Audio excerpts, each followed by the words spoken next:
নমস্কার বন্ধুরা, কেমন আছেন সবাই? আজকে আমি আপনাদের সঙ্গে শেয়ার করব পালং চিকেন। পালং চিকেন করার জন্য প্রথমেই এখানে পালং শাক নিয়েছি। এই শীতকালীন পালং শাক স্বাদে এবং গুণে ভরপুর। এই পালং শাক দিয়েই কিন্তু আজকের এই রেসিপি।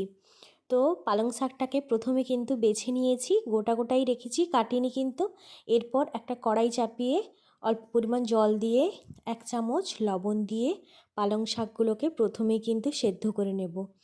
5 মিনিট সময় ধরে সেদ্ধ করে নিলে কিন্তু খুব সুন্দরভাবে এই পালং শাকটা সেদ্ধ হয়ে যাবে। এরপর এই পালং চিকেন করার জন্য এখানে আমি 500 গ্রাম চিকেন নিয়েছি। চিকেনটা ধুয়ে পরিষ্কার করা আছে এবং চিকেন কিন্তু লবণ মাখিয়ে জল ঝরাতে রেখে দিয়েছি। এরপর পালং শাক সেদ্ধ হয়ে যাওয়ার পর জল থেকে ছেঁকে তুলে নিয়ে আরও একটা ঠান্ডা জলের পাত্রে কিন্তু পালং শাকটা কিছু সময়ের জন্য রেখে দেব ঠান্ডা হওয়ার জন্য। এই পালং শাকটা কিন্তু একদম ঠান্ডা বরফ জলে কিন্তু রেখে দেব। বরফ জলে রেখে দিলে এর কালার কিন্তু একদম সবুজ থাকে। এরপর এই পালং চিকেনে দেওয়ার জন্য কিছু মশলা করে নিয়েছি। মশলার মধ্যে আছে আদা রসুন বাটা আর পেঁয়াজ বাটা, আর একটা বড় সাইজের পেঁয়াজও কেটে নিয়েছি। কড়াই চাপিয়ে দিয়েছি, কড়াই গরম করে তাতে দিয়ে দিলাম সরষের তেল। তেল ভালোভাবে গরম করে গোটা গরম মশলা তেলের উপর দিয়ে হালকা নেড়ে চেড়ে একটা বড় সাইজের পেঁয়াজ কেটে তেলের মধ্যে দিয়ে দিলাম। পেঁয়াজটাকে একদম বাদামি করে প্রথমে কিন্তু ভেজে নেব। আমার এই পালং চিকেন রেসিপিটি শেষ পর্যন্ত দেখতে থাকুন বন্ধুরা, স্কিপ করবেন না। স্কিপ করলেই কিন্তু বুঝতে পারবেন না কিভাবে রান্নাটা করলাম। এরপর এই পালং চিকেনে দেওয়ার জন্য টমেটো দেব। টমেটোটাকেও ছোট ছোট টুকরো করে কেটে দিয়ে দেব। পেঁয়াজ হালকা বাদামি করে ভেজে নিয়েছি। এরপর বেটে রাখা পেঁয়াজটাও এর মধ্যে অ্যাড করে দিলাম, আর আদা রসুন বাটাটাও কিন্তু এই মশলার মধ্যে দিয়ে দিলাম। দিয়ে মশলাটাকে ভালোভাবে কষিয়ে নিতে হবে যাতে আদা রসুনের কোনো কাঁচা গন্ধ না থাকে এবং পেঁয়াজও খুব সুন্দরভাবে কষানো হয়ে যায়। হাতে সময় নিয়ে কিন্তু মশলাটা ভালোভাবে কষিয়ে নিতে হবে। এরপর এই মশলাতে কিছু গুঁড়ো মশলা দেব।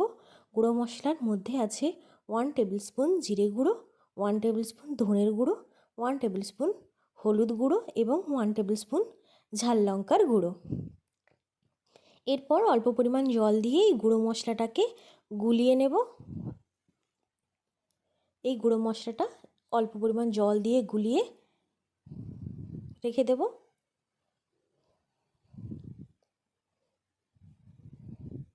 এরপর আমি পালং শাক বেটে নেব মিক্সিতে। ঠান্ডা জলে ভেজানো ছিল কিছু সময়, ঠান্ডা হয়ে গেছে পালং শাকটা। এরপর হাত দিয়ে এইভাবে চিপে চিপে কিন্তু চেষ্টা করব জলটা বের করে দেওয়ার। এবং মিক্সিং জার নিয়েছি, তাতে এই সেদ্ধ করে রাখা পালং শাক দিলাম। কাঁচা লঙ্কা দেব 4টা। তো আপনারা আপনাদের ঝাল অনুযায়ী, স্বাদ অনুযায়ী কিন্তু ঝালটা দিয়ে দেবেন। এখানে আমি দিয়ে দিলাম 4টা কাঁচা লঙ্কা এবং দিয়ে দিলাম ধনেপাতা।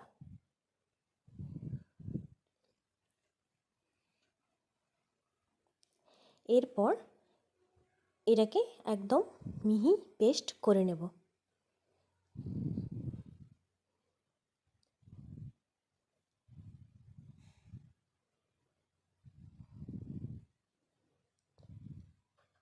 চলে এলাম কড়াইতে। কড়াইতে আদা রসুন পেঁয়াজ খুব ভালোভাবে কষানো হয়ে গেছে। এরপর আগে থেকে জলে গুলিয়ে রাখা গুঁড়ো মশলাগুলো এই মশলার মধ্যে অ্যাড করে দিলাম ও কেটে রাখা টমেটোটাও এই মশলার মধ্যে এই সময় দিয়ে দিলাম। এরপর কিন্তু মশলাটাকে আরও সুন্দরভাবে বেশ কিছু সময় ধরে কষিয়ে নিতে হবে। মশলা প্রায় আরও 2 থেকে 3 মিনিট কষিয়ে নিয়েছি। এরপর এই মশলার মধ্যে অ্যাড করলাম টক দই। ফাটানো টক দই কিন্তু এই মশলায় দিয়ে ভালোভাবে কিন্তু নাড়াচাড়া করে কষিয়ে নিতে হবে। এই সময় কিন্তু একটু ভালোভাবে খুন্তি দিয়ে নাড়াচাড়া করে দিতে হবে, না হলে কিন্তু মশলা ভালোভাবে তৈরি হবে না।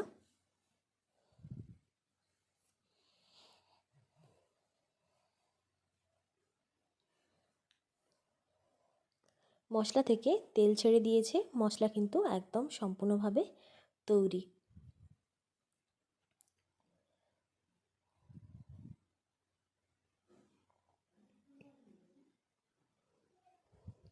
মশলা কষানো হয়ে গেছে। এরপর আগে থেকে ধুয়ে রাখা এবং লবণ মাখিয়ে রাখা চিকেন এর মধ্যে অ্যাড করে দিলাম। এরপর চিকেনটাকে এই মশলার সঙ্গে বেশ কিছু সময় ধরে কষিয়ে নিতে হবে লো টু মিডিয়াম ফ্লেমে।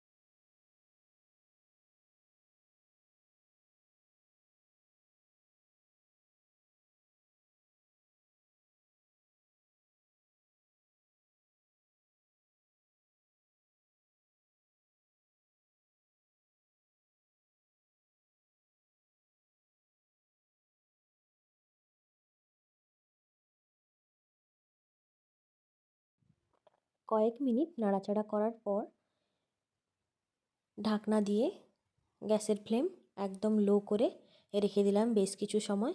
চলে এলাম প্রায় 3 থেকে 4 মিনিট পর। মশলার থেকে এবং মাংস থেকে কিন্তু সুন্দর তেল ছেড়ে দিয়েছে। তো আরও বেশ কিছু সময় কিন্তু এইভাবে ঢাকনা দিয়ে দিয়ে একটু মাংসটাকে কষিয়ে নিতে হবে। অনেকটা পরিমাণ কিন্তু মাংস থেকে তেল বেরোবে এবং এই চিকেনটাতে কোনো প্রকার জল কিন্তু অ্যাড করব না, তাই কিন্তু গ্যাসের ফ্লেম লো করেই রান্নাটা করতে হবে যাতে চিকেন খুব সুন্দরভাবে সেদ্ধ হয়। এরপর ওই বেটে রাখা পালং শাক, ধনেপাতা এবং কাঁচা লঙ্কা মাংসের মধ্যে অ্যাড করে দিলাম। দিয়েও ভালোভাবে নাড়াচাড়া করে এই মিশ্রণটা সমস্ত মাংসে মাখিয়ে দিয়ে আবারও গ্যাসের ফ্লেম লো টু মিডিয়াম করে ঢাকনা দিয়ে বেশ কিছু সময় কিন্তু রেখে দেব। ঠিক একইভাবে আবারও কিছু সময় পর 3 থেকে 4 মিনিট পর ঢাকনা খুলে আবারও অল্প একটু নাড়াচাড়া করে আবারও ঢাকনা দিয়ে রেখে দেব।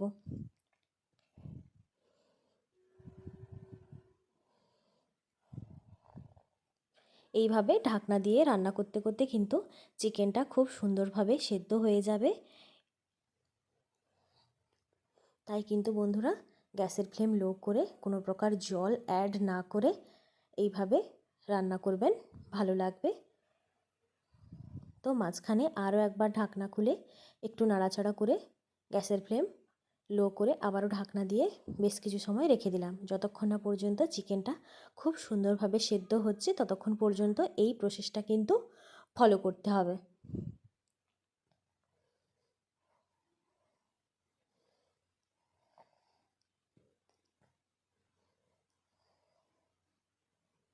যখন দেখবেন চিকেনটা সেদ্ধ হয়ে গেছে এবং পালং শাকের কালারটাও আলাদা রকম হয়ে গেছে, তখনই বুঝতে পারবেন যে পালং চিকেন একদম তৈরি।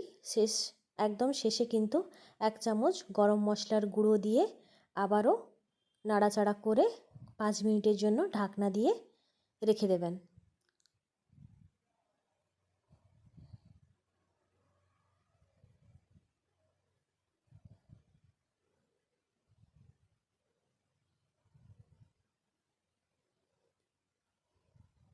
চলে এলাম 5 মিনিট পর। এই সময় কিন্তু গ্যাসের ফ্লেম অফ করে দিয়েছি। পালং চিকেন একদম তৈরি। তো বন্ধুরা এইভাবেই কিন্তু পালং চিকেন রান্না করবেন, দেখবেন খুবই ভালো লাগবে। এই পালং চিকেনে খাওয়ার জন্য কিন্তু রুটি, পরোটা সব কিছুর সঙ্গেই কিন্তু ভালো লাগবে। তো অবশ্যই এইভাবে শীতকাল থাকতে থাকতে এবং টাটকা পালং শাক থাকলে এইভাবে কিন্তু করে নিতে পারেন পালং চিকেন।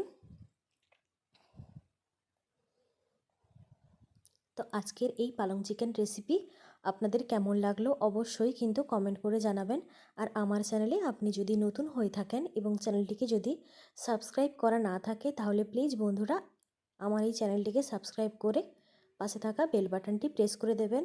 তাহলে নিত্য নতুন ভিডিওর নোটিফিকেশান আপনার কাছে পৌঁছে যাবে। এরপর এই গরম গরম পালং চিকেনের সঙ্গে পরোটা দিয়ে পরিবেশন করব। এখানে পালং চিকেন নিয়ে নিলাম 1 বাটি, সঙ্গে আমি রেখেছি একটা পেঁয়াজ, এইভাবে গোল গোল করে পেঁয়াজটাকে কেটে নিয়েছি। আর রেখেছি পেটাই পরোটা। যে কোনো রকম পরোটার সঙ্গে কিন্তু এই পালং চিকেনের রেসিপি দুর্দান্ত লাগবে। অবশ্যই কিন্তু এইভাবে বাড়িতে পালং চিকেন তৈরি করে রুটি পরোটা সঙ্গে পরিবেশন করুন। একঘেয়েমি চিকেনের রেসিপি ভালো না লাগলে অবশ্যই কিন্তু এই রেসিপিটি ট্রাই করবেন, খুবই ভালো লাগবে।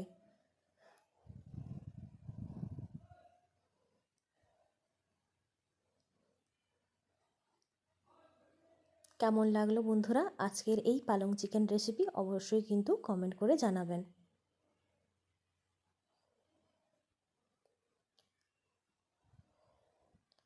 এখনকার মতো বন্ধুরা টাটা, দেখা হচ্ছে পরবর্তী রেসিপিতে। সবাই ভালো থাকবেন, সুস্থ থাকবেন।